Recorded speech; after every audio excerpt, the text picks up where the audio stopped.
I'm telling you, I grew fucking balls, man. Like working the bands that I worked with and with the people that I worked with, you had to like, so Siobhán, you asked me about like being a woman in the industry and shit. You just fucking go. You don't think about it. You just do what you got to do and go. Doesn't matter if I, have a vagina or not. It's like, I just got to get what I got to get done. Hello, welcome to another episode of 2020. My name's Cory Peza, here as always with Siobhán Cronin and Benny Goodman. What up? I think we might have lost Ben. Yeah, we've had a range of substances ingested throughout the last few episodes, and Ben's just on a new one that's, I'm not going to lie, I kind of dig it. It's keeping him quiet. But this episode... brought to you by Lost Symphony, as always. We actually get and chance. Pfizer. We're back. Yes, we're back for part 2 with our wonderful publicist for Lost Symphony and other bands that you may have heard of, Maria Ferrero, and more great stories. She's the matriarch of music, man. And like, you gotta check awesome. out the YouTube cast too. Also, I want to say, and subscribe 2020-d.com. So many great images and like photos and a lot of great like visual material in these episodes. So don't miss out on it for sure. And subscribe.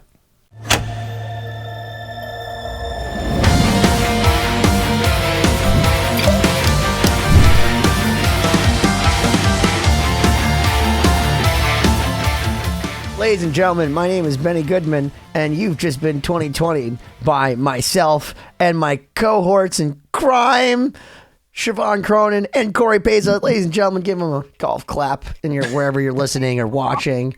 And this week we have, honestly, one of my favorite people on the planet. We've been working with her with our band Lost Symphony. She's literally a matriarch of metal.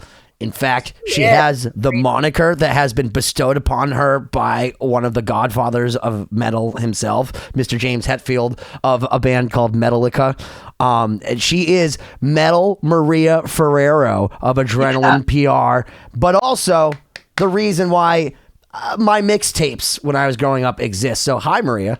Hey, everybody. Keep it metal. One thing I wanted to say that as Ben was like giving you all these compliments at the end of part 1, which by the way, anyone listening, go check it out. You've got to listen to part 1. So many great stories. But I have to give you a lot of props for being a woman in the industry, because I know what it feels like now in the 2020s, let's say, to be a girl that plays in the world of metal. And it had to have been crazy when you were like just getting into it in like the 80s and 90s. Women. On that note, I'm going to take my Klonopin. We were looked at differently, and it was normal. So it really didn't faze me. Like you saw Motley Crue and how they behaved, and that was just, oh, that's Motley Crue, and that's how it is. And then look at modern day, like look at Marilyn Manson. I'll compare, like, to me, it's the same thing. Why was it okay then, and it wasn't okay now? Mm-hmm. Well, so it was rock and roll then, but now it's just statutory rape. But why was it rock and roll then? I don't know. That's what I'm asking. It was not a thing. I'm saying that's the difference between cancel culture and Rolling Stone in 1981. Yeah. Yep. But being a woman in the industry, here I am. Well, how do you feel about it? You are a woman in the industry, so why don't you just tell us how you feel? Because I feel like if there's anyone that has a right to talk about it, it's you. Yeah.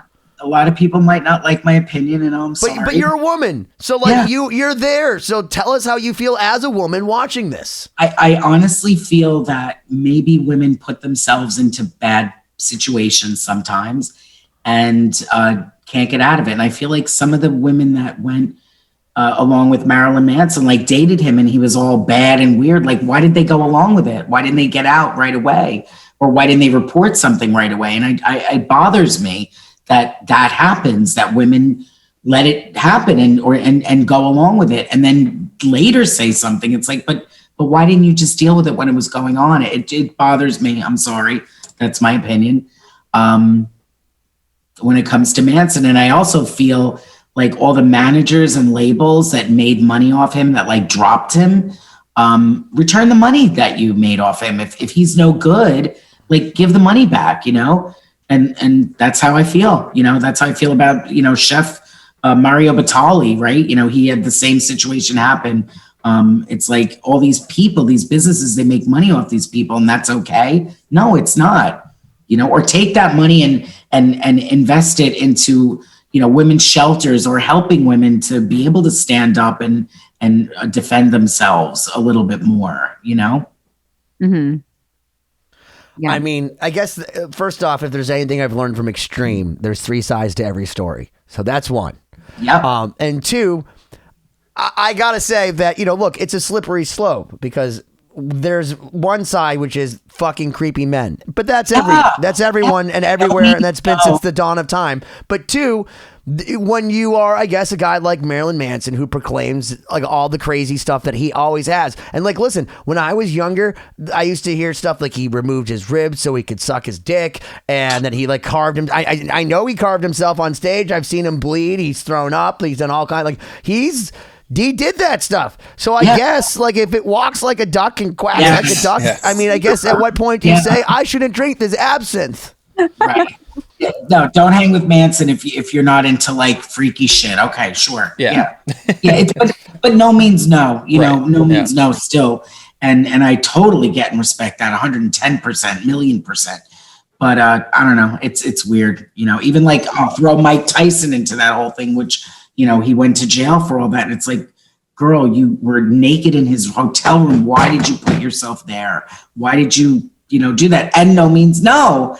So it's just really rough. Sorry to go off on some weird tangent. No, but you're saying like don't walk around the Bronx in the middle of the night with like a giant, members only jacket and a bunch of $100 bills sticking out of the back of your pocket. Well, all right, but getting away from that wasn't even necessarily what I was. Sorry. No, it's okay. Siobhan's the pacifist. No, I'm not trying to do that. But what I was actually interested in hearing is what it feels like to be, or maybe early on, what it felt like to be a woman working in the industry, and just in terms of like having your opinion respected, or what in a world of dudes. It's an interesting. It wasn't something to think about though. It just was like, I'm in the room, I have a voice, I have something to say, I'm going to say it, and people listened, and that's just what it was. I really, thankfully, was never in a position where I was looked down on or felt like I was looked down upon because I was a woman, or that my opinion didn't matter, or that I couldn't help a situation. I was always part of a team of the right people.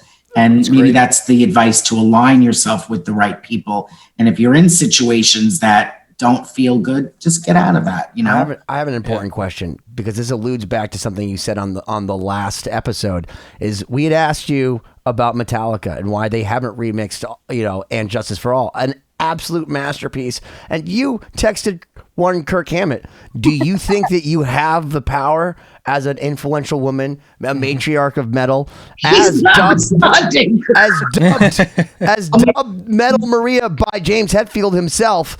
Don't you think that you should get And Justice for All remastered on behalf of all Metallica fans everywhere? And not just remastered, but remixed, where you get James.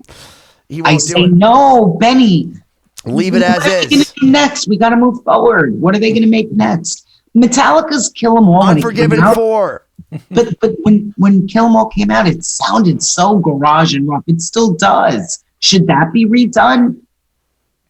That's a good point. They're a snapshot in time, and that's kind of that's what they always use. A lot of artists do that. I'm joking for the sake of archivists, because back then when I was younger and cared about these things, I feel like if I heard bass in Justice for All now, I'd find it disconcerting.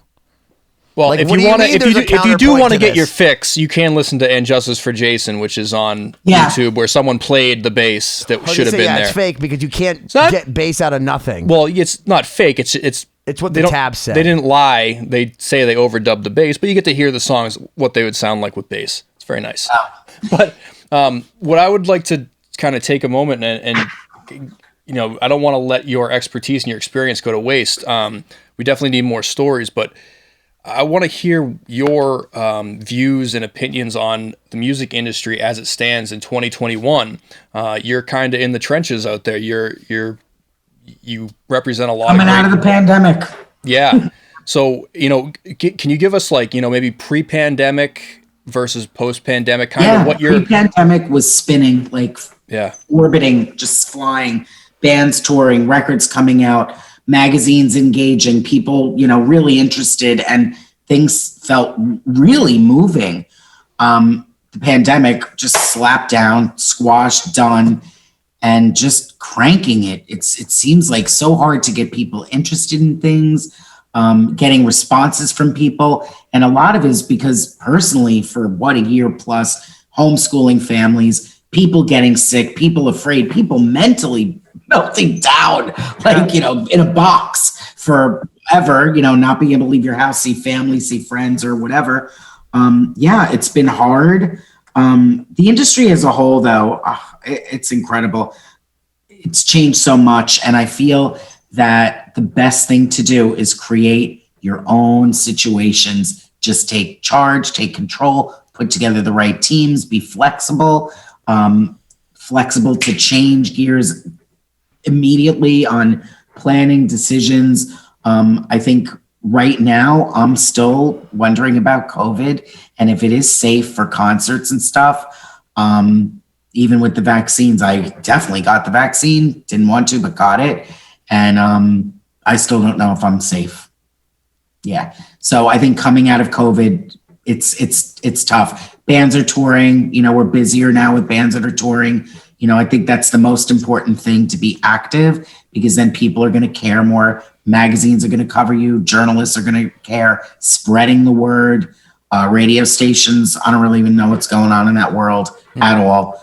But touring, it's key, being active and getting fans to engage again and get back to normal. It's really important. Is that why Yngwie Malmsteen responds to a bunch of people online now? Because I find this weird, because now I'm seeing all these strange kind of, I don't want to say death throngs, but like these people that are in these legacy elements. And I love Yngwie Malmsteen, all right? Because I love him. And I think that neoclassical music is cool, but like he's kind of become a little bit of a cliche of himself. And I first off noticed that on his YouTube, they've shut off all of the thumbs down.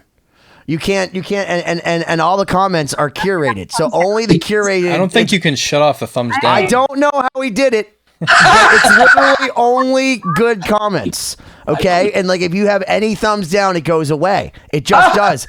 And on Facebook, I've noticed that he, like, out of nowhere, first off, his response to everything is just pick up a guitar. I hope I inspired you to play a guitar. But he writes thumbs up to people who are like, I'm coming to this gig. And I'm like, is this what Yngwie has to do now? Is go on his phone while he's in his Ferrari taking a crap and just literally go on to Instagram or Facebook and just respond like, oh, be at the VIP for $400. Is that what you have to do now? Like in the music industry, when Yngwie back in the day used to show up with this like a smoke machine and have a singer come out and be like, it's Yngwie fucking Malmsteen, and then get punched in the face.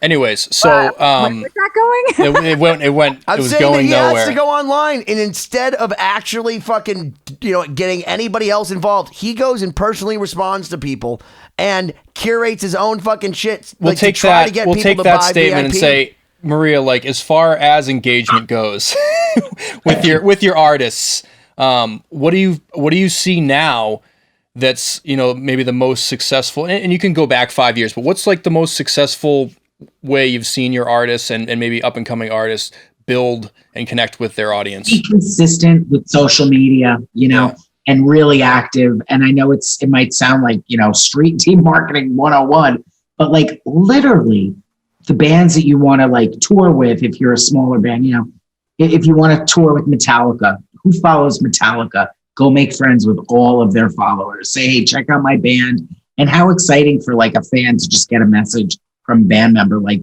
to check them out. I just feel like really engaging with fans directly. And while people are sitting around doing not much, that's a cool thing to do. Yeah. I keep telling Siobhán if she DMs anybody on Instagram that they'll come on our show, because she can just be like, I'm the violinist in Starset and I'm talented and I'm a girl and I'm pretty, come on our show. And she thinks that that's not a thing, but it's a thing. You're right. But I think Maria's right, though, that engagement, ultimately interacting with the people that support you is what's most important, whether it's getting out on stage or, engaging with them online or something. I mean, that's what people want. They want to have some sort of connection to you or some sort of interaction. And that's what keeps them coming back. And they're connected to your music, or like that's the first thing. And And, but it's the opposite if they're not a fan, right? So get them to connect with your music. Right. Absolutely. Oh, no, question. And on your end, pandemic aside, like what is your, kind of day-to-day operation with adrenaline? Like what do you see as your responsibility and how do you execute it? If we're working a project, if it's, whatever kind of a campaign, if it's just a press release, coordinating details, making sure everything's approved and right. If it's a full campaign, it's basically constantly pitching, all kinds of angles, different stories, based on different, based on interest, not even just your music, just to cross over into, cross marketing to say if, Benny is a knitter, he knits, he's a master knitter. I'm going to find the magazines that. This is knit crochet. Oh my God. He did not do that. He did not do that though. All right, I'm going to find the crochet magazines and I'm going to. And just so you know, this cat is in Gates to Babylon and the new Power Man video from David Abraziz. I love the green eyes. I love everything about Vel Bell. I'm sorry to interrupt. Continue. Seriously. I think that's, just dealing with everything that comes in, the 500 fucking emails a minute, coordinating campaigns, press releases, dealing with personalities. Squashing things sometimes, like, no, you're not ready yet. Just navigating, paying bills, getting paid. That's what I do. Let me ask you a question, because we kind of skipped over a big chunk of your career from, we jumped to some stories, but what were maybe some key moments, or, how did you learn how to be a good publicist? Like, if you didn't go to school for, like, what are some things in your life that helped you understand the business? I'm just curious where you got I was that suburban kid reading magazines. It meant a lot to me to read about my artists. So now I'm on the other side. I get to push the artist to be represented in the magazine. I care about the artists. I care about the fans. I'm a fan. So I just want to see it all through and make it happen and go and grow and do more and bigger and make a difference and keep going. Do you feel like you could make a difference in music? Because I feel like in everything, like when they're like, go vote or do this or that. And I feel horrible because like inside my soul, I'm like, I'm supposed to do this, and everything on television is like, rock the vote. P. Diddy told me to. But then meanwhile, like with music, I feel like you did change it. And I now feel like Metallica, like, should tip their hat to you, and that Kirk should be texting you back by now because shame on him. Like, does he know who he's fucking talking to? Nothing. Maybe he lost his phone again, and there goes their next Metallica record. Do you know what happened? I would love to know. He was riding his bike, and he lost his phone. But he doesn't have a cloud? He doesn't have, like, iCloud? I mean, I have a Galaxy. In Oahu, just riding his bike. So somewhere in Oahu, there's the unreleased Metallica. That's the name of the next record, The Unreleased. Yeah. And they could ride that for another at least 3 records. All right, I'm losing track here. What are we talking about? I just think it's hilarious because I think Kirk Hammett should totally write you back. And what does he text like? What is a text from Kirk like? Is he one of those guys? Because like when Nuno texts me, the syntax is perfect.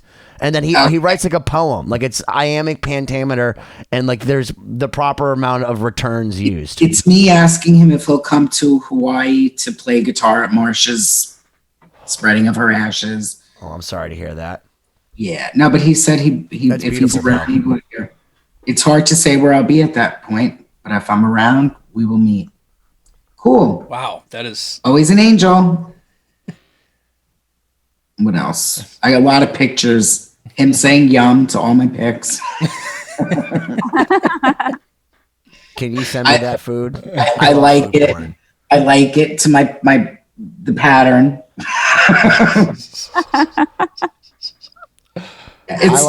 Well, I mean, Kirk Hammett, we all know his style's outrageous, so obviously he probably...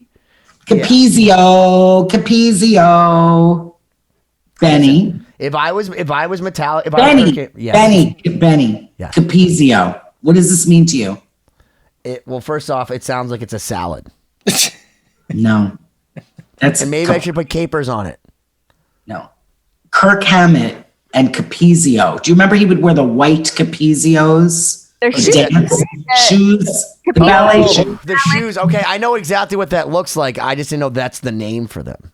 Yeah, Capizio. the ballet shoe. Well, you mentioned his style, so we're gonna No, I start. love his style because he really is like a totally. Square one. Kirk shows up in motherfucking white Capizios. Okay. Is that when There they it starts also there. did the Metallica hats because of like that whole thing too, which I thought was hilarious. Started with the Capizios. Well, I saw him wear those for a long time. He's crazy. His style is awesome. Yeah. Like, so if I was Kirk Hammett, I would get like ESP cases done on Louis Vuitton because fuck you, everybody, because I'm Kirk Hammett. Yeah. I would do that. I would literally do everything that he's doing is exactly what I'd do. I'd develop some weird style. I'd have crazy jewelry, as you can see. Like I'm You friends do with have weird style, and you do wear weird. yeah, I do now. And you know what? I became friends with Shannon Larkin from Godsmack, and he sends me all these crazy like jewelry he has custom made, and I'm like, I don't need those biker rings, but like I think maybe I do. I love skulls. Yeah. Sell me one of those. I know. I'll let him know. I'm selling it to Metal Maria. Don't be mad at me. So getting back to Metal Maria. So we kind of jumped around like before, but in our other episode, you kind of gave us the intro and then like a whole bunch of stories. I want to go back to when you first moved to California because you were telling us stories about meeting Megadeth when they first got started. I want to hear what happened after you hopped on the plane, went to California. Okay. So I got there. My friend ends up, she's doing bad drugs. David Ellison and Mustaine say, come live with me. I was selling glow-in-the-dark keychains on the phone, telemarketing. That was my job. So every day I'd get up at like 6-something in the morning. Those guys were passed out. I'd get up, I'd go to work, I'd do my phone calls. What's the pitch? Hold on. Slow that down, Maria, please. You called up and you were trying to sell glow, and this is in the 80s. So obviously technology was different, people, and time was slower. So there were people that actually responded to somebody randomly calling them and saying, "Do you want to buy?" Filled with us. So how did the call go? So let's just do a call. Hello. Hi, this is Maria. How are you today? I'm doing great. How about yourself, Maria? Excellent. I've got these glow-in-the-dark keychains that we could create for you with your business. We could put your logo on it. Would you be interested? They're really cheap. Wow, you could put my logo on something that glows in the dark. I am sold. Oh my God. I need a keychain for my Chrysler LeBaron. Yeah. But anyway, I did well. And my boss would say, Maria, you could sell ice cubes to an Eskimo. So I did really good. I think I was making like $700, $800 a week. And in 1983 at 17, wow. Yeah, it was good. Yeah. So, but it was weird. Like I remember walking to work one morning and a homeless guy had this like a dumpster, like he was pushing a dumpster and he was like, hey babe, want to ride? It scared me. You know, I was a kid. Yeah. So that was that. And like the guys in Megadeth, it was Junior Ellison, Mustaine, and God, Greg Handevit was the other guitar player, kid from Minnesota, one of Ellison's friends. And then some other kids, these two kids, I just don't remember their name, but they all had a van. And we would travel from the apartment in the van to the Troubadour and go to shows and shit. And like people like David Lee Roth would be hanging out at the Troubadour, just like drinking, you know, sitting right there. And you could walk up to him, or Jakey Lee. Like just that whole era was crazy. Nikki Sixx, one day I ran into him leaving the Troubadour. And during that time, Motley Crue, you never saw them without makeup. And he was out without makeup. And I knew it was him. He was carrying his journal. It said Crue. And I have the photo someplace. I'm going to find it. I have it. But it's Nicky holding the thing up so you can only see like basically from the bottom of his nose up. And it was just wild, you know, like crazy days, just hanging out, wild fucking Hollywood scene, a real scene. Like, and New York had a real scene too. It's totally feeling a bit different these days in music. The scene, there's a good scene. It's just not the same. I don't know how to say it. You know, like people know each other and, you know, the bands, everybody engages and tours together and supports each other. And that's a good scene. But I don't know, it seems like the local scene is lacking, you know? Yeah. Interesting. Yeah. That's something that I never really got to experience. The scene, what you can call it, around Boston, Providence, when I started playing in bands 15 something years ago, was kind of like on the tail end. So like my first few shows when I was like, I had the X's on my hand because I was 13 in a bar with everyone was smoking. I'm like, this is amazing. There's 1 million people here. My crappy band opened the night. And then, you know, 3 or 4 years later when I suck a lot less, I go to the same bar and there's 8 people sitting at the bar and Well, it's no one funny cares. you say that, Cory, because I mean, I know I'm only a few years older than Cory, but I guess I'm lucky enough because I was at the end of analog. And I was at the end of like what was a boom in Boston because you had bands like Godsmack and Stained and Killswitch Engage and Shadows Fall and like Powerman 5000, Rob Zombies from Haverhill himself. Like there's so much stuff was coming out of Boston. And I was in a band called Carve and we got big on WSOU, which was big in New Jersey. And they fucking... Dude, when we went out to Jersey, we played to 500 people in like a gym. And I remember you could go to Jared's place, which is a place where I know Cory had his first awesome guitar destroyed in front of his face, which is what you need to do if you want to be crowned into heavy metal is watch someone else destroy your guitar on stage because that's metal. I guess I'm metal then. But I remember on any Friday or Thursday night, you could go and there were always good bands. There were always good bands, and people would always be there just because they wanted to drink, hang out, and watch music because you didn't have smartphones. There wasn't like UFC on every fucking day or something to distract you. You're like Thursday night, metal night. I go down there and I'm going to see bands. And I remember when we did Loco Bazooka, which was this huge giant festival, that there were 25,000 people there the first few years that we did it. It was fucking crazy. And I remember looking out and it looked like one of those Deep Purple photos from like back in the day, like the MK3 era. And you're like, holy shit, this is what it feels like. And then 5 years later, you're playing a side stage. There's Bumblefoot. He's playing to 147 people. Alice Cooper's on another stage. It's a half-filled arena. And you're like, you got Dio with Sabbath, and it's only like 3/4 filled, and there's just promoters walking around like, what the fuck? There's Ronnie is playing with Tony Iommi. What the hell's going on? And that's when I knew the music industry was going up to fucking flames. The gist though is now, because obviously it's not the 80s anymore and that scene doesn't exist. Maria, how do you tackle that for your artists? Like, how do you it's a new scene and more is on the artist, and you guys really have to get socially active, touring or being social or both. Yeah, I wish we could tour. Yeah, because the social media is hard enough. But seriously, why are you guys not touring? We've never been in the same room, Maria. I know, so why not put it together? Money. I think it's possible, but yeah, logistically it is, I am a DJ. We could totally just DJ the background tracks and then just get like Joey Concepcion, who's like a goddamn tape recorder, just to like spit out every riff. Welcome to Rockville. Maybe Hellfest in France. Like, why not? Help. Yeah.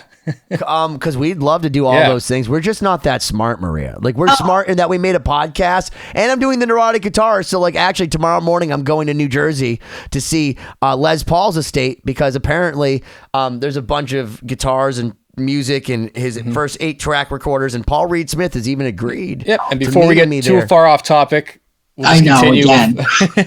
Sorry. Yeah, not at all. You'll lose me. I'm on the Terrapin Station train, so 16 minutes of craziness and waiting for everybody at Shakedown Street.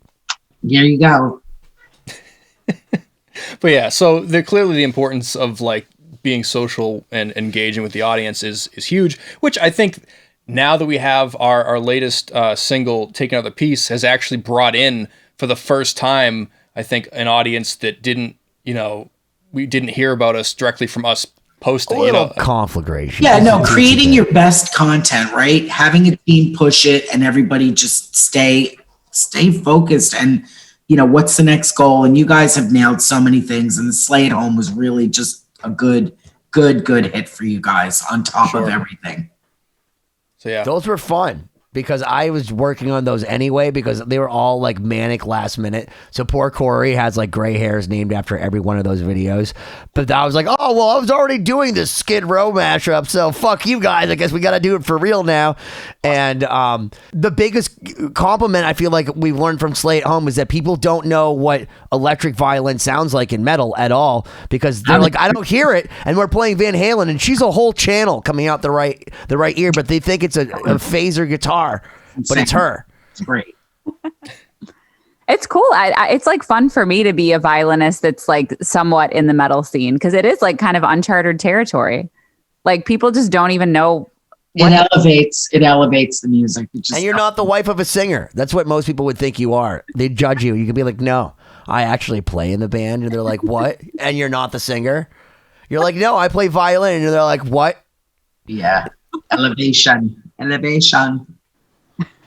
Okay, so Maria, what was the end of your glow in the dark keychain story? Oh God. So just, that was it. That was my job. And that's how I made money. And, I lived with the guys and we would go out to clubs and just see every metal show. And there was one every night, Did you see them with your glow in the dark keychain? No, but I want to know how did that job end? What was the next? Oh, I called my dad. After how many months? I was out there 3 months. I called my dad. I said, I want to come home. I just quit my job and went home. I was 17. Hollywood was not for me. I didn't want to be a glow in the dark keychain salesperson. I missed Megaforce records. I missed Johnny and Marcia. I missed my dog. And I was like, can you buy me a ticket home?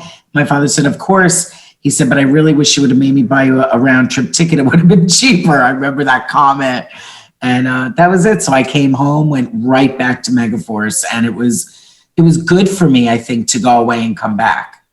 And I had that connection still because I was living with, Metallica's ex-guitar player. Wait a minute. So do you say, is it true that you don't know what you've got till it's gone? Of course. Anyways. God. Yeah, no, it was just, time to move on, came home, did that. And, time went on. The whole Metallica, they left. Anthrax was our focus. We managed them, and it was all about blowing them up. And boy, did we. John and Marcia killed it. Anthrax deals. So the very end of the Megaforce Metallica unity was a show at the Roseland Ballroom. It was Metallica, Raven, and Anthrax, and we managed all three bands. And that night we signed Metallica to Elektra, Anthrax to Island, and Raven to Atlantic. And the next day, Cliff Bernstein and Lars Ulrich had a meeting, and they said, we're going to be your new manager, fire Johnny. So Johnny signed them to a new label, no longer on Megaforce, and now they lost him as management. So Anthrax became like everything. Yeah. And then, the next level, I said how Testament was like, gotta have them, gotta have my band. They were the big five. To me, Testament was even better than Metallica. Way better because they had Chuck Billy singing. James's vocal style, people kind of made fun of him. He wasn't that amazing. Honestly, the first... Maybe I'm amazed. Honestly, yeah. So whatevs, that's that. So you've gone from publicist without even realizing you were a publicist, essentially, just like, I'm making these calls now, I'm a publicist, to managing Testament. Like, how the hell did that, when did you get to the point where you're like, I'm going to manage a band? Like, what did that It was a joke. We all were sitting around. So that was the first time it ever came up. Ever. Okay. And then Ozzy was like, bark at the moon. So it was a joke. So we went with it, and it really went. And they, like I said, every good booking agent took them on. Yeah. Best tours they could get. They blew up. Good records. It happened. It was good. So prior to that, just publicist was your moniker as far as... That was it. Yeah. From Megaforce, I was there for 13 years. Went to TVT Records. Actually, I did product management for KMFDM at TVT Records for 3 years. While I did publicity, Seven Dust as well. And that was fun. Yeah. I love Seven Dust. And then I got married, and my husband died 7 months after we got married of a heart attack. Go ahead, Benny, give me a joke. I know a joke's coming. No, that's not funny. Okay. Jesus. So that happened, and I realized life is short, and I want to be a chef. So I left the music business, went to cooking school, became a chef. And I did it pretty big. I worked at a 4-star French restaurant in New York, and I trained in Berkeley, California at Chez Panisse, all organic, farm to table. Chef Alice Waters, like icon, look her up. And then I went back to New York City after my thing at Chez Panisse in Cali. And my second night at work at a French-Japanese restaurant called Bond Street, I got hit by a truck crossing the street. What the fuck? Yeah, broke my hip. herniated discs in my back, like crazy shit. My head split open. It was so bad. And so I went back to music. Like I did. Is that the universe? Hold on, wait. Was that the universe literally hitting you with the truck saying maybe it's time to step away from the umami and get back to the metal? Yeah. Yeah. Wow. Drop the sushi knife. Hold on, but that's crazy. That's really crazy. So what? First off, I clawed my way back. But I tip my hat to you for saying, later in life that you've already established yourself. You've already done like a lot of really pivotal things that like nobody can deny at this point. And you're like, you know what? And listen, I make fun of a lot of things, but like I didn't find any humor in that because it probably has to be a hurtful thing to be married to somebody. So for that, I hope that like if anything that it changed you and that when you took that time to again, that's wonderful. You guys look beautiful. Oh my God. That's really a beautiful picture. Now you're going to make me cry. So thanks. Congratulations, Maria Ferrero. Ugh. You are such a badass. I love that you really are. Like now I'm just like, but he made you want to cook. So for that, let Siobhán go. No, it's okay. I mean, I was just dovetailing on that. Yeah. Like good for you for just like going with your gut and like doing something, like you definitely. God, yeah, I was like, I'm gonna cook. And I'm gonna get a tattoo of a chef on my fucking arm too. But wait for the universe to say, hey, you know what? Maybe it's time. And they're like, we'll just hit you with a fucking truck. And instead of doing Angel's Son, you're back to managing Seven Dust. That's the mighty demo pile at Megaforce. You see that pile? It's a little out of focus, but pull it the back a pile little on bit. The floor. Oh yeah. Okay. Yep. That's some old school shit right there. The demo pile. Okay. Where Testament's demo came to life. That's crazy. And Violence. Crazy. And then I signed Ministry to management too. That was pretty cool. 1990 to 1996. And I was Al's publicist, Ministry's publicist. They were on the cover of every fucking magazine and it was boom. It was so good. They toured Lollapalooza and it just fucking blew up. It was so great. I remember that one of the only requests was it Stanley Kubrick when he had Steven Spielberg direct that crazy movie AI was that you have to put Ministry in that movie.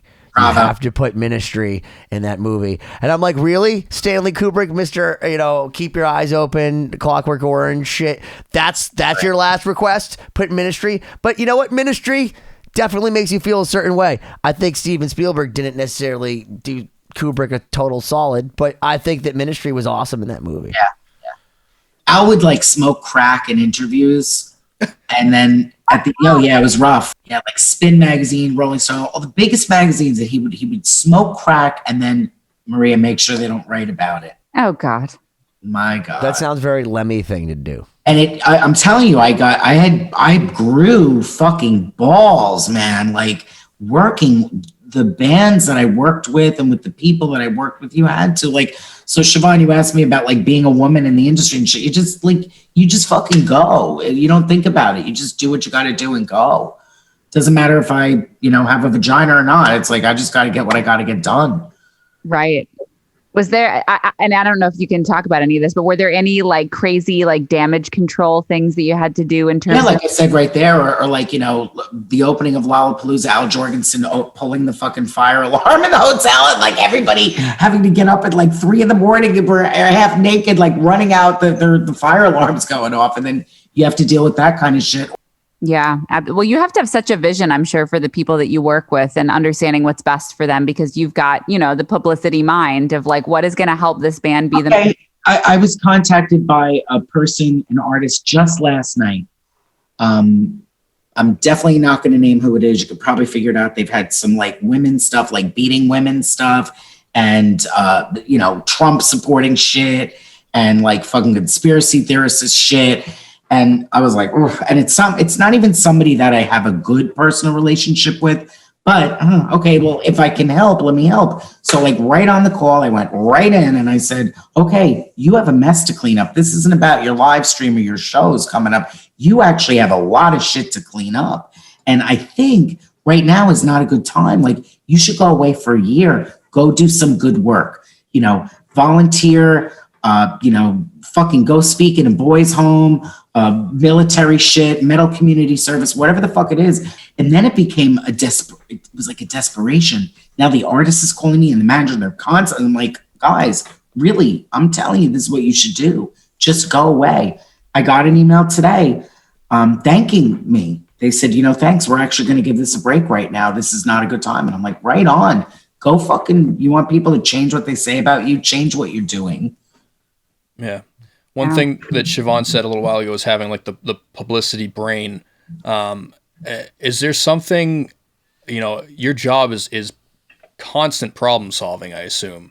And as things come up and not just in bad ways, but problem solving is getting it done. Yeah, exactly. So how do you think that that's something you care and you try? That's a success. I fucking feel amazing every night putting my head on the pillow because I know I did absolutely everything I possibly could do. I don't even leave my desk without checking every email, answering everything, handling even fucking throwing shit in schedules or reports, like, get it out of my way. Like, everything, getting calls into the people, I don't take no for an answer. Sometimes it might be no for now. It's no for now. It is not no. No, it's just a segue to yes. Yeah. I like that. They're either closing you on no or you're closing them on yes. And Maria, this is why we have you working with Adrenaline PR for Lost Symphony, our band, which we haven't even talked about. So like by the way, I just want to say that I know that this has been an uphill battle for you guys because we play in one of the most unmarketable bands in the history of heavy metal. Well, I mean, listen, I don't disagree with you. Everything, every element. You have every element. It's perfect. Well, I'm glad you think so. My mom thinks so too. You got to get on tour. That's really my opinion. You got to get out there and play. Scott, are you listening? Yeah. Yeah. That's obviously, since we started this, it's always been like, wow, I wonder if we could ever tour. How do you see that happening? But exactly. The issue being is, what about even a live stream,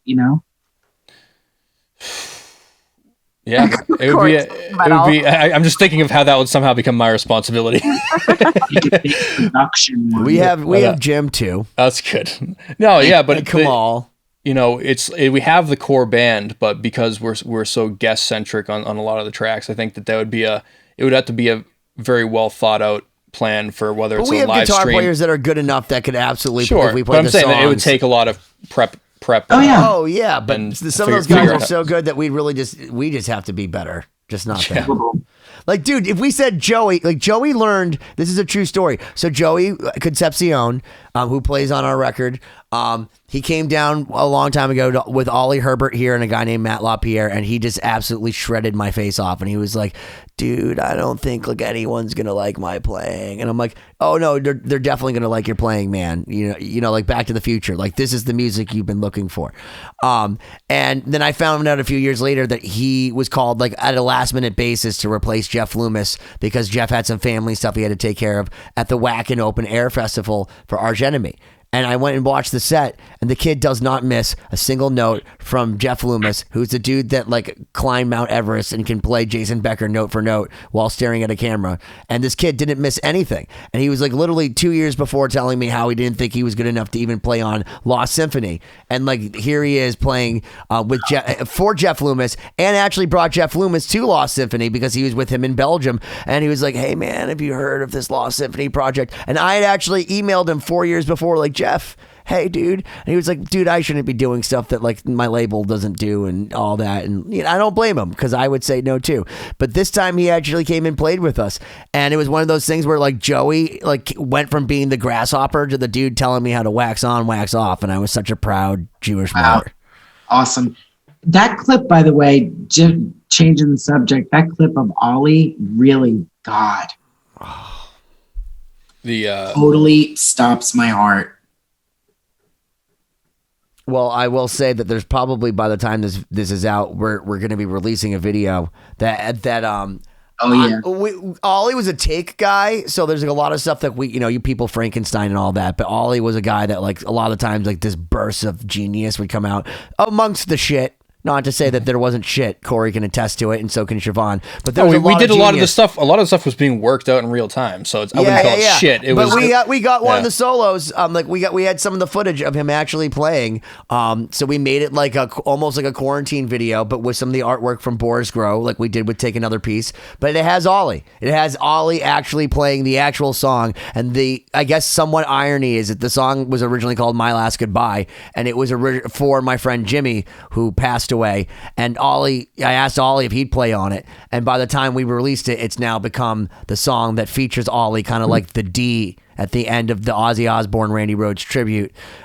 We figured we had to put a song, so we saved a song, and we figured that the song that I wrote as a tribute to my friend would become the tribute to Ollie. So that's the next single should be out available now. I believe it by the time this comes out, it should potentially be. Cory can tell you if it's any good. I don't know how it looks yet, but I hope it's good. I'll let you know when I tomorrow start it. It's gonna be out, but I'm gonna see it tomorrow, right? Hopefully tomorrow night, but we'll see. That clip, honestly. Wow. Yeah. So check it out, lostsymphony.com. Right. But yeah, I mean, Lost Symphony, it is a big project with a lot of different people. So it's interesting to conceptualize, formulating a live show out of it. I think that's part of, like you said, that has to be part of your strategy. Like, how do you perform live? How do you go on tour? How do you do all of these things? Bring it to the people. Yeah. Well, first off, one of the great ideas that Dan Beck had was I was a DJ in another lifetime. Why don't I just DJ like Mike Patton, all the background stuff, like the whole orchestra, and then we can just have the one DJ the whole orchestra, so you're cutting me out. No. Other than you could do the live part, like just like one part that they can clearly see is you, and then Siobhán Shredder, man. and then I can move from part to part, like so I can like hit like the sampler, and we can do enough live stuff, and Cory can be hitting like bass things with his and doing a lot of different stuff like me, like Mike Patton-y, and we'll make it like KMFDM or like Chemical Brothers or all that sort of stuff, where we're going from like two different stations, and then we get killer shredders. We get a fucking killer shredder like a Jeff Loomis or a Joey Concepcion or a Hector Hellion who with his owls, and we'll fucking get those guys on stage and we'll make them play all the parts, dude, and it'll fucking work. And Kelly obviously will be a part of it, and like we'll beg Paul to play it. If he won't, Shannon Larkin will do it. Fuck it, I guarantee you he'll show up. That dude was awesome in Wrathchild. Totally. I didn't know. In fact, you want to know what your Motorhead story for you? So Shannon Larkin, I'm telling him how, dude, after Pantera stopped, like metal died for me in my heart. That like my brain stopped encoding. They're like Mastodon, and I went and had to see them before I was like, they're good. Same with All That Remains. Like Pantera when they were popular. But the point is that I didn't even know All That Remains when All It came down because they were after. So like for me, I'm like, dude, Vinnie Paul was like the GOAT for me on drums and all this and that, and like. Then, Shannon's like, listen, man, Vincent hadn't even heard Ace of fucking Spades. He came down and we were with him in Dallas and they opened up for us. And he was like, what was that double bass shit you were fucking doing, man? I'm like, that was Motorhead. And I'm like, wait, he's like, well, so let me tell you one thing right now. I taught Vincent that style. And I didn't know because I've seen him with Godsmack and I know he's great, but I hadn't seen him with Wrathchild and our drummer Paul Lorenzo, who's like an old curmudgeonly guy who's like, what do you mean there's bands after 1988? He was like, Wrathchild? I used to watch Headbangers Ball just to see Wrathchild and put it up for me. And I'm like, wait a minute. That's Shannon Larkin in like the giant Megadeth style, huge Gibraltar rack, floating like New York apartment drum set. And he fucking ruled at like 19 years old, was playing the craziest shit that was as good as anything Anthrax or Metallica or Megadeth. Yeah. So when we had David Abraziz on the show, I thought that he was the one learning from David, but David, in fact, saw him in Wrathchild and thought he was awesome before he saw him in Pearl Jam with Lollapalooza. Wow. I learned something. Cool. And here we are. He schooled me. He's like, Betty, here's the deal. And Vincent. Where do we go from here? It all goes down, man. We just go downhill. Where do we go? No, we. I guess with the whatever. Ooh, Siobhán just disappeared into. Oh, did I just? Can you guys hear me? You're glitching. You look like an old Atari game right now. I see green. Right now, Yeah. we created happy little trees. Yeah, Happy little trees. but yeah, Maria, I guess in the last 7 or 8 minutes, what do you see for the future of music right now? Like how do you think things are going to come back? COVID, get out of the way, please, soon, and just get back to releasing music and touring. Like, seriously, I've seen bands hold off on releasing records, keep pushing it. They still keep pushing it. Cradle of Filth is now coming out the end of October. That was, seemingly coming out much sooner. Oh, Richard Shaw told us he'd done like the guitars like 3 years ago, and that because it's taken so long that Danny Filth decides to add like Glockenspiel or something every month that it like gets continued, and he's like all of a sudden he's finding like theremin and all kinds of strange instruments, and it's just because Danny has time to brood in the studio. He's like, come on, man, there's going to be like a Celtic record by the time that album comes out. God, fucking hell.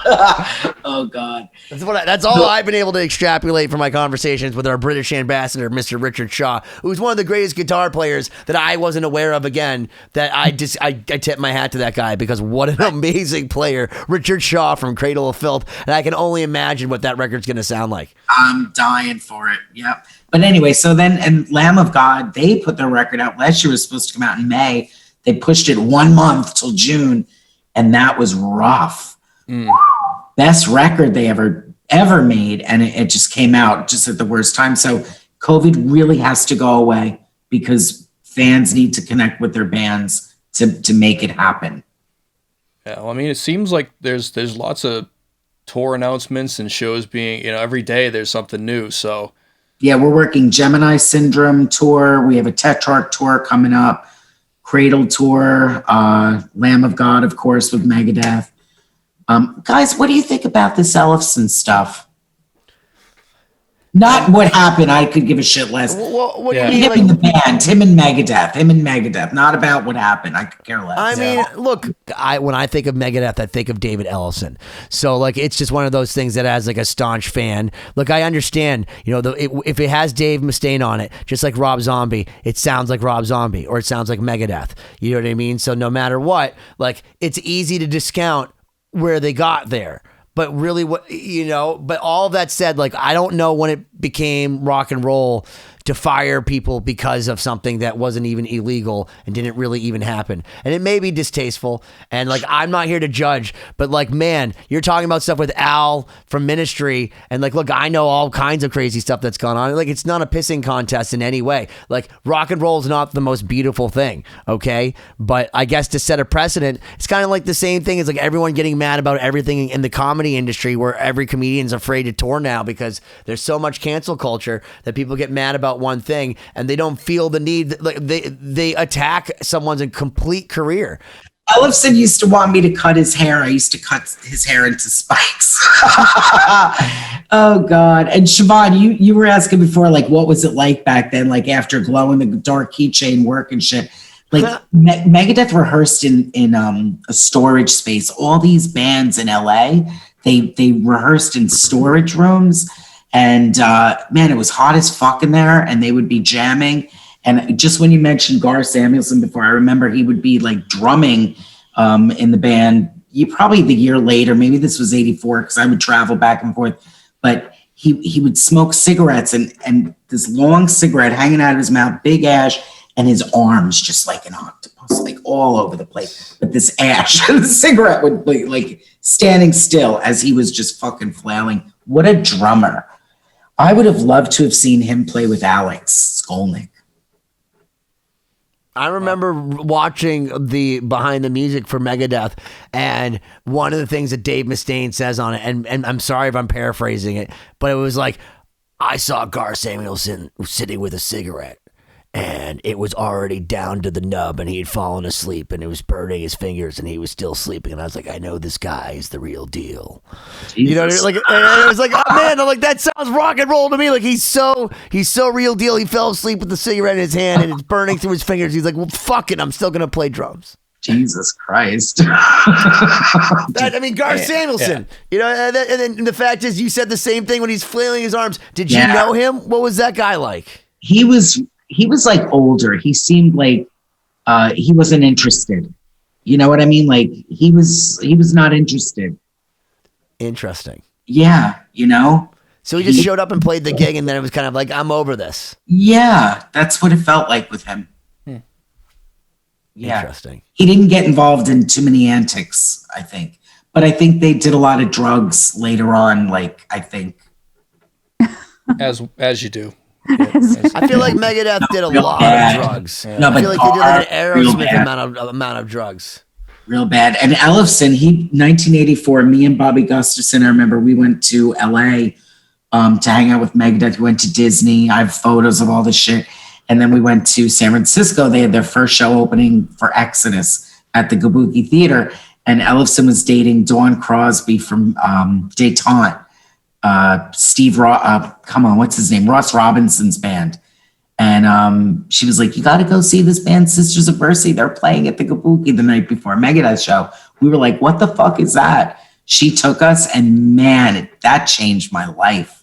That was another one of those, like, you know, hearing Black Sabbath for the first time, seeing a goth band in San Francisco, Sisters of Mercy, fucking 1984. That was wild. Wow. It's amazing how vivid, like so many people we've talked to have these vivid memories of like their first experience of something that was like life-changing when it comes to music, like a show or an album or a song. And it's so cool to hear, you know, like what your first experience, like something that really changed your perspective. What was your first concert, like your first rock or metal concert? I don't know. I mean, my first concert ever was the Spice Girls with my mom and my grandma. Awesome. But to be honest, I really did not go see Rocket. I mean, I grew up playing violin and piano, classical music, like very, you know, square childhood. No, not square, just that was it. That's cool. Yeah, it was. So, I mean, to me, like an exciting concert was going to see the symphony or like some great soloist. And that was like something I really looked forward to. And now, you know, in my career, I'm playing with like such different types of music. And it's so interesting for me to hear the stories of people that grew up loving rock and metal and going to these shows, because that's something I did not experience at all growing up. Wow. So it's Elton John with Kirk Hammett in Hawaii. That was pretty fucking rad. Wow. We were backstage talking with Elton. I was freaking out. He was freaking out. We were all freaking out. I can only imagine. Well, Maria, you're like a treasure trove of awesome. this rock So history cool. here. Thank you for taking the time and hanging with us. This has been amazing. It's good to actually get to speak with you, not through an email CC for once. Yeah, we got a lot more to do, guys. Like, honestly, guys and gals. We do. Yeah. You're our metal ambassador. We have Steve Wood as our British ambassador, along with Richard Shaw from Cradle of Filth. He's also, because everything that Richard says, because of his beautiful accent and because of his eloquent and articulate nature, it just sounds awesome. I know it could be total horse shit, but from him. I believe, like, if a plane was about to crash, I'd want to hear Richard Shaw's flying south. Yes. Yeah, I'd want to hear Richard Shaw's voice. I'd be like, that's fine. But I would love for you to be our metal ambassador because, I mean, James Hetfield himself. I mean, the godfather of metal. I mean, not Ozzy Osbourne. Ozzy Osbourne's the king. But the godfather, James Hetfield, bestowed upon you the name Metal Maria, and you do. And I don't want to say you work for us. Like, we are lucky enough to have you help us. No, I feel lucky enough to have you guys to work with. Honestly, yeah, and that's so great. Good at making us feel. We appreciate everything you're doing. It's great. It's only the beginning. Wait till I know the single's going to be out after this, but like, wait till this drops. Yeah. You really think something's going to happen with this Ollie thing? Because I mean, it moved me when I watched it because I found it because I had uploaded the clip and I thought Corey had it. He's like, dude, it's not uploaded. I'm like, really? So I found it, and when I watched it, I was like, I had goosebumps. I was like, holy shit. because it's also the exact take, and it's just like such magic. And I just chose to put my phone out at that moment because we ended up filming towards the end with him a lot, but like at the beginning, especially for that song, which was one of the first songs we did, like that was literally like one of 2 videos that we just found, and I just happened to have nailed the actual take of the 10 million we did. So it was crazy serendipity that we'll be able to put this together the way that Cory is right now. His personality, man, comes right through on that. Yeah. Yeah. What an awesome guy. Well, it'll be a good video, a good song. Hope He's the everyone reason the checks it out. stars align for me and Starset over here. Yes. It's true. That's how we met. Awesome. It all comes full circle. So Maria, I just want to say, first off, thank you so much again for all your help with Lost Symphony. Like, we know that you've like Gotta put in keep the going. well, you've been in the tough. Well, you've alluded to it that like, look, this has been a really hard year, and look, as entertainers, like the whole reason this show started was because we were defeated doing what you're doing, and the fact is you're still fighting the fight. And every single day you're getting back up, and like we gotta congratulate you because you're still here, you're still alive. And look, I know there's a lot more scars and it hurts a lot with all this stuff, but it's good to get it out. We've been doing it through this show, and we hope that you'll come back and tell us way more because we would love to pick your brain. Because I think I speak on behalf of all of us, and they can speak if they feel otherwise, but like you're awesome, and like we really appreciate how honest you've been with us, how open you've been with us, and how much you've cared about this project genuinely, which is something that's so important to anyone listening, that if you get somebody who's in a PR, whether you know, there's a lot of different people. You have to make sure someone's representing you that like really knows what you're doing. Care. And like, there's no question. There's no question. And we appreciate that on so many levels. Bravo. So thank you. I appreciate you guys. It's thank you. No, more to come. Yeah. Siobhán, I think, didn't you guys play at APMAs one year? Yeah, we did. Did. Like that was early on for me. It was like probably 4 years ago or 3 years ago. Oh, I think even longer. Maybe we longer. did press for all of the APMAs. Oh, nice. Yeah. So cool. Yeah, I remember that. Wonder if you guys will run into each other in the upcoming touring seasons. Yeah, But, I certainly hope so. But Definitely. And I'd come back anytime, guys. sounds great. Maria, we'll definitely keep in touch. I mean, so obviously, check out 2020-d.com.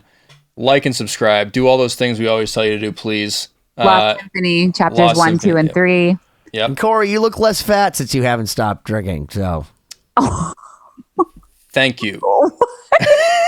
I wanted you to know. Like, I've noticed that you like. I was like, "What's wrong? What's wrong with Cory?" I'm like, "Oh, he looks like he's dying. Oh, wait, he's just skinny again." I lost weight. Then, I, everyone, give everyone a round of applause for Jesus. shedding the COVID. I got to keep going, though. I want to lose like 30 more. Oh, we believe in you. You can do it. You can definitely do it. Cory, you should lose 30 more too. I think I might die. So mean. Exactly. Fuck you. Christian Anyways. Bale could do it, Cory. Oh, You could. God. And on that, you've been 2020. Thank you, Maria. Come back again, our metal ambassador from Adrenaline PR. Yes. Lost Symphony. Well, with Lost Symphony in particular, it was one of those things like where there were these weird modulations, but having to play it that speed and, you know, trying to be conscious of being tasteful and not just like musical masturbation, because, you know, that's a thing. So just kind of thinking more so like, all right, so here's, you know, I have this little shred bit that I want to throw in. This is something I'm happy with, but I want to have something that ties that into the next section and, you know, make it cohesive enough where it sounds like, oh, this was something he thought about, not just, all right, we pressed record and went for it.